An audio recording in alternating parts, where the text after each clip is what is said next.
Hey y'all, welcome to my kitchen. And today we're gonna make I'm gonna make a chili.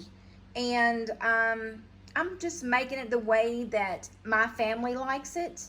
And what we have today, I've started out with, I've got 2 pounds of fresh ground chuck from our local butcher here. The meat is always fresh. They grind it for you right then, and it doesn't get any fresher than the fresh ground meat. Now, this is frozen, so I did put it in some warm water, defrosted it, and it's ready to cook now.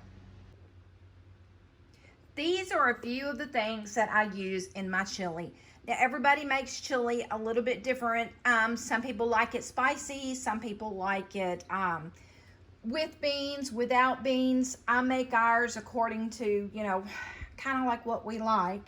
And I've got an onion. I've got a red onion. I've got 2 tomato paste. I've got 2 cans of the diced tomatoes. And let's see, 2 cans of ranch style beans.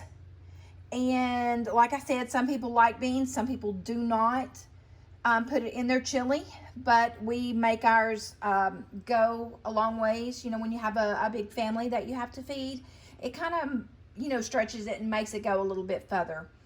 And if I end up needing it a little bit thicker, I will add a can of refried beans. That thickens it up, makes it go a little further.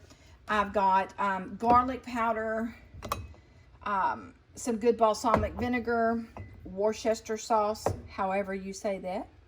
A little bit of liquid smoke, just a little, not a lot, because you could really overpower your food with that.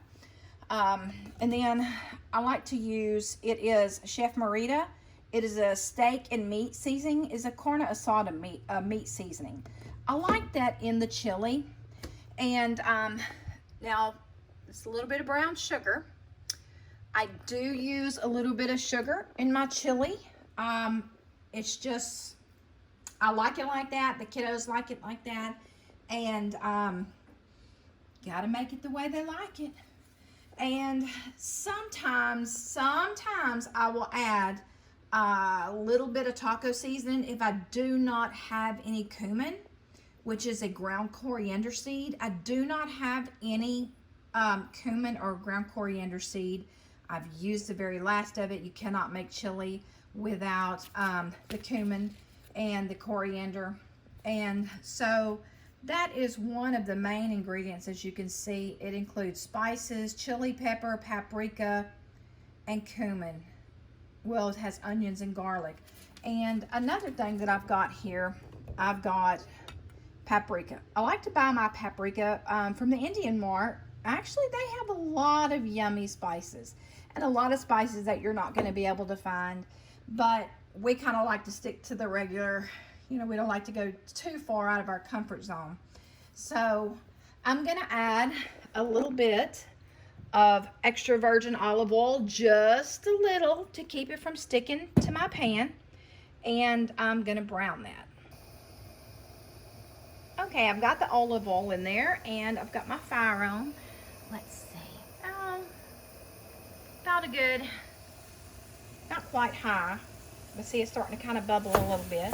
So I'm just going to break this up. And I don't like to add any of the seasonings till right before it's almost done. I don't want to add any salt to my meat right now. Okay. So I'm just going to break this up into chunks, and I'm going to get this browned, and then we'll be back. Okay, I have ground this meat to about 30%. So I'm going to put in my onions, and I'm going to add some paprika. You can put however you want. There's no measuring, Cajun cooking, there's no measuring. And, with a chili, you can make it however you want to. I've got my garlic powder. You know, you can never go wrong with a little garlic powder. Okay. Now a little of the meat seasoning. Oh, y'all, this is going to be so good. Look at that. Okay. Now, Worcestershire. Worcestershire. Just going to sprinkle that in there. It's going to be a big chili, so you can adjust. All right, now balsamic. You can adjust your seasonings as you're cooking it also. And the liquid smoke. Okay. Just a little. You don't want to go crazy on that because it'll start tasting weird. All right, let's get this. Let's break this up. We're going to brown this meat and we're going to brown it all down. And I did not make it in tiny. You can take your hamburger meat and you can basically chop your meat up real small with your spoon. I did not do that. I like kind of a little bit of chunks in there. I know you can buy chili meat that is, you know, a little bit chunkier, but I think this is just gonna be fine. All right. So let me get this brown, make sure my onions are good and caramelized, and we'll be back and we'll add our other ingredients. Okay, now I like to add a little bit of brown sugar. Okay, a little over 1/4 cup, right when it's sizzling. You hear all this sizzling? Sizzle, sizzle.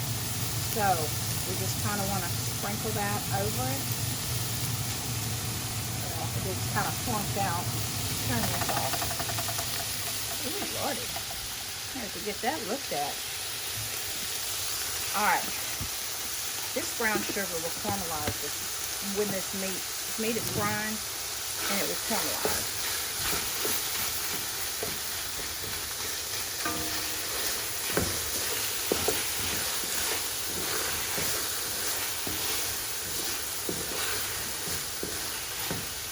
Turns that meat a beautiful color.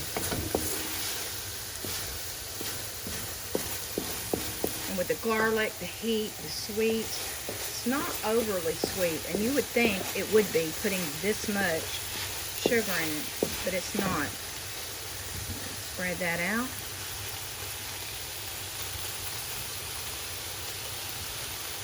And let that, let me check one of my onions. That one went to the bottom. Let me check this one. All right, the onions are becoming real translucent. So let's just fry this a little bit more. And then we'll add all of our tomatoes and beans and paste and stuff like that. Okay, we are ready to add our other ingredients. We are going to do 2 cans of the tomato paste, 2 cans of the ranch style beans. Don't drain them. We're going to go ahead and add the refried beans. It's a fat-free. And petite diced tomatoes. It has no salt added. I have tried to use the Rotel tomatoes. Don't do it. They've got some type of green chilies which reacts with the other spice that you put in there. The tomatoes. And the beans.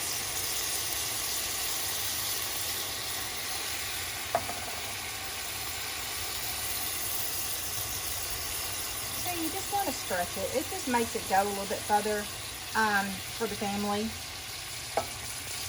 And I'm going to have to use a spoon. And I got to have 2 hands to do this. So I'll be back. Okay, I've got all my canned ingredients added. I do not have any water in this. Not yet. I just want to mix everything. Get everything nice and incorporated. Now, anytime you add a tomato base from a can, you are you have to get that flavor out. You'll end up with a tin can flavor. So you just want to, you're going to have to cook this a little bit. Well, you're definitely going to let it simmer for about an hour or so. So let me get this mixed up, and then we will add the water.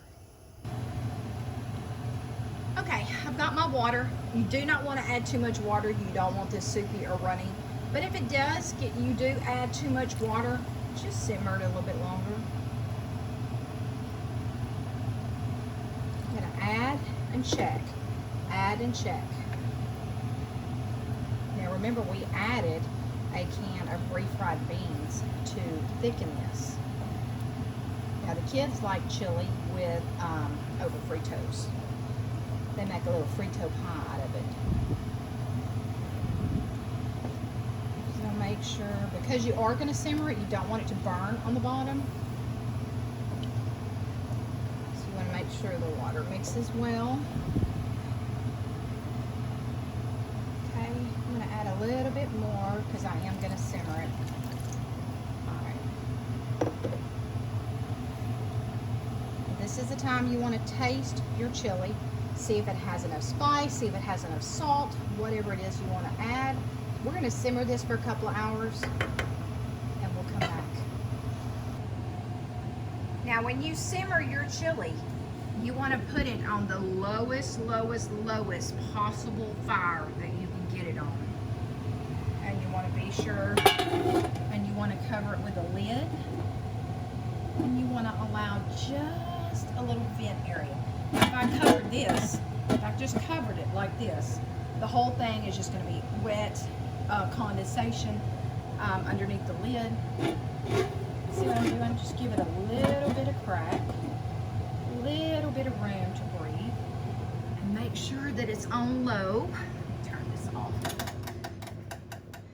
Make sure it's on low. Let's see if I can get it any lower. Nope, that's as low as my fire will go.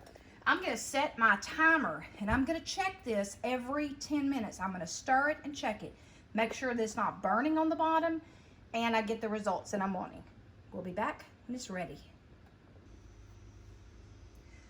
Okay, our chili has been simmering for about an hour and a half.